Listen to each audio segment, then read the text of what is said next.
Thank you, and thank you, gentlemen. You know, since that Treasury report came out, I've heard a lot of complaints, like Senator Warren's complaint today, but many others, not just from senators and congressmen outside or in the Congress, but outside observers as well, about how many of those changes could be made without congressional action. I think I've heard something like 2/3 of the proposed changes could be made without congressional action. That may be the case, it may not, I don't know, but I would suggest that that would counsel us to stop giving so much power to unelected regulators in Washington, D.C. Not just in the financial services arena, but in every single area. All you gentlemen are extremely capable professionals. We may have our disagreements here or there, but none of you are in Washington because you won an election and are therefore accountable to the American people. We are in this dais. There's 537 people who are. They should be making the rules that govern the conduct of the American people so they can be held accountable at the next election. And I've got to break the news to everyone watching at home. I'm sorry that I have to bring the scales down from your eyes. Many congressmen and senators like to punt the ball to regulators like these gentlemen. They like to pass laws like Dodd-Frank or Obamacare or anything else that doesn't require them to make a hard choice and be held accountable. Because what do? They declare victory when the law passes. And then 2 or 3 years later, when the CFPB or the SEC or the Department of Labor or the EPA makes the regulation, they declare victory a second time by denouncing the unelected bureaucrats who make the rules that don't implement their guidance. That's not the way we should govern ourselves in this country. A second point, we're having a hearing today about financial regulators, and we have 5 gentlemen here at the table, 4 from the federal government, 1 representing a consortium of state regulators. That's a lot of people to look to. You know, in the Armed Services Committee, when we have a hearing about strategy in Afghanistan or the Islamic State, there's 1 person sitting at the table, the Secretary of Defense. Why is that?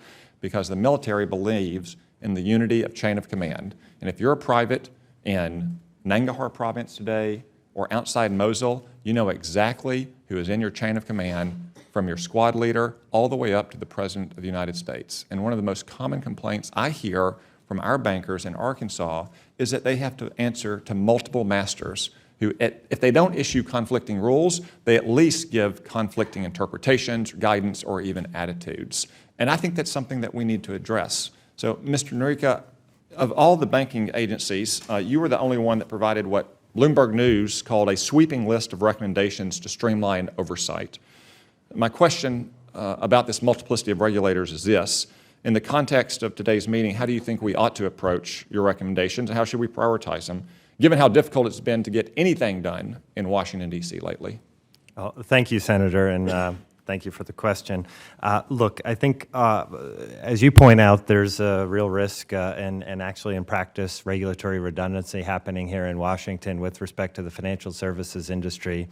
And one of the things that we propose in our proposals is having a statutory traffic light system among the federal regulators so that when one regulator acts to effectuate regulation, others will be foreclosed. And what we're seeing in practice is both under and over regulation at the same time. And the CFPB is a great example.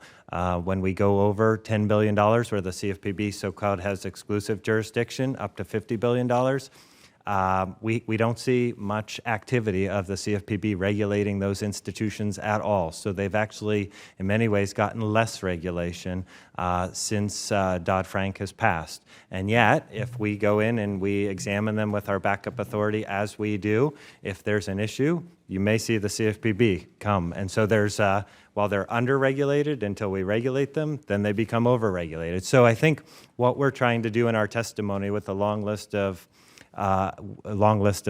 regulatory suggestions for consideration is to start a dialogue and identify what the problems are, and you've put your finger on one of the biggest problems, and to start a bipartisan, constructive conversation about how we recalibrate our regulation of this dynamic industry.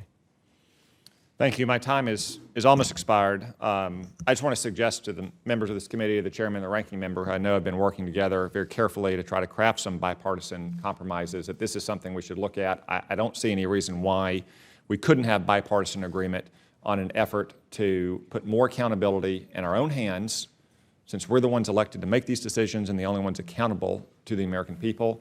And second, to streamline somewhat the multiplicity of regulators that our bankers, especially our small bankers who don't have the capital base to respond to multiple requests from multiple regulators, to give them a little bit of an ease burden. Thank you.